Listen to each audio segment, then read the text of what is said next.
अध्यात्म जगत में परमात्मा का परम आनंद का अनुभव प्राप्त करने की दो ही साधना पद्धतियां हैं, सिर्फ दो ही मार्ग हैं। एक मार्ग है संकल्प का, दूसरा मार्ग है समर्पण का।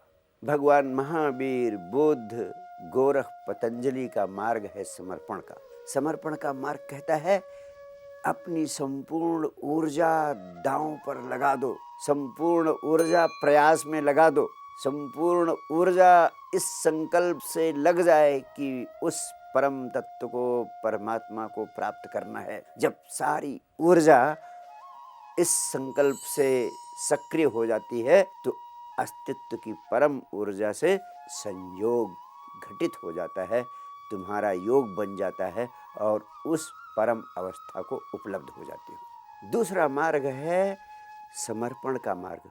वह संकल्प के मार्ग का बिल्कुल विपरीत है, बिल्कुल उल्टा। नानक, मीरा, चैतन्य का मार्ग समर्पण का मार्ग है। उनका कहना है प्रयास से नहीं, सिर्फ प्रसाद से, उसकी कृपा से, उसकी अनुकंपा से ही परम आनंद की, परमात्मा की उपलब्धि संभव है। चेष्टा और प्रयत्न से कुछ भी होने वाला नहीं। लेकिन यहीं पर मैं सचेत कर देना चाहता हूँ कि इसका अर्थ ये नहीं होता कि प्रयास करना ही नहीं है।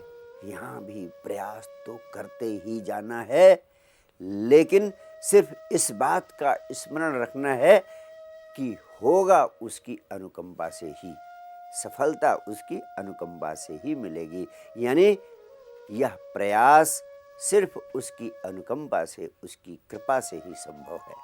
दोनों मार्गों के अपने अपने महत्वपूर्ण खतरे हैं।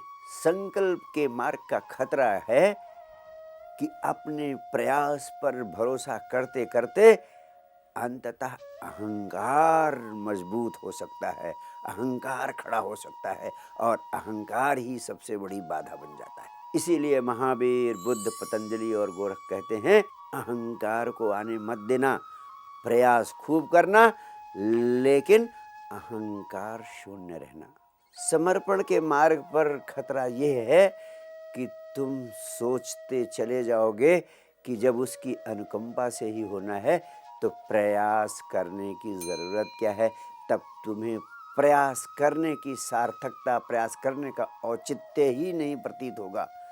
ऐसे में तुम प्रयास करने से वंचित हो सकते हो। इस खतरे से मुक्ति पाने के लिए नानक, मीरा, चैतन्य जैसे लोग, उनका कहना है कि होगा उसकी अनुकंपा से ही, लेकिन प्रयास करते रहना, प्रयास करते रहना। प्रश्न उठता है कि उसकी अनुकंपा कैसे मिलेगी। समर्पण का मार्ग कहता है कि उसकी कृपा तो निरंतर बिना भेदभाव के सबके ऊपर बरस रही है, अहरनिश उसका दान चल रहा है। लेकिन जो प्रयास से अपनी मटकी सीधी कर लेता है, उसका पात्र, उसकी मटकी अनुकंपा से भर जाती है। अनुकंपा प्राप्त करने के लिए अपनी मटकी को सीधा करने का प्रयास करना जरूरी है। इसलिए प्रयास करना, लेकिन हमेशा याद रखना कि होगा उसकी अनुकंपा से। यहाँ इस बात का स्मरण रखना जरूरी है कि जब हमारी मांगें मिट जाती हैं तभी उसका दान दिखाई पड़ता है और तभी उसकी अनुकंपा भी उपलब्ध हो सकती है। लेकिन हम निरंतर मांगों से भरे रहते हैं और मांगों से ही नहीं, शिकायतों से भरे रहते हैं।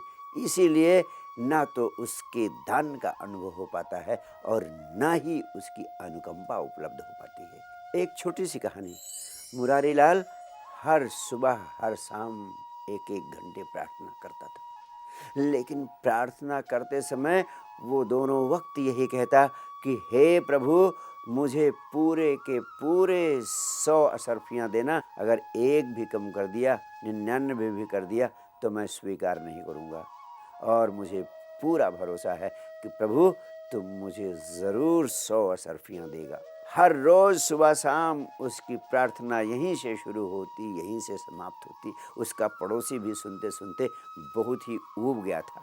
उसने सोचा कि मैं क्यों ना एक दिन 99 असरफियाँ इसके पूजा घर में रख दूं।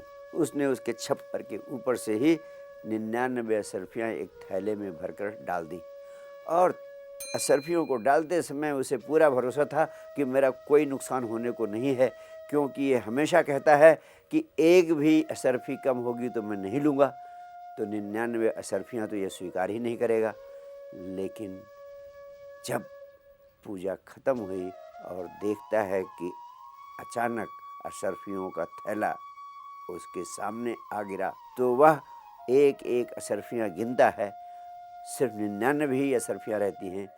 तो वह बोल पड़ता है कि प्रभु तू बड़ा होशियार है, तुमने एक असरफी इस थैली के बदले काट ली।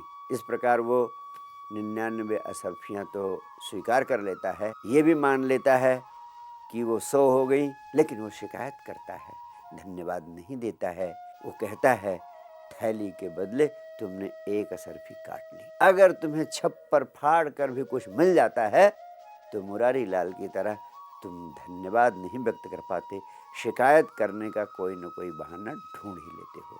जब तक तुम शिकायत से भरे हो तब तक तुम्हें प्रसाद नहीं मिल सकता, तब तक अनुकंपा नहीं मिल सकती और तब तक तुम्हें परमात्मा की प्रतीति नहीं हो सकती, जीवन का आनंद तुम्हें उपलब्ध नहीं हो सकता। Thank you.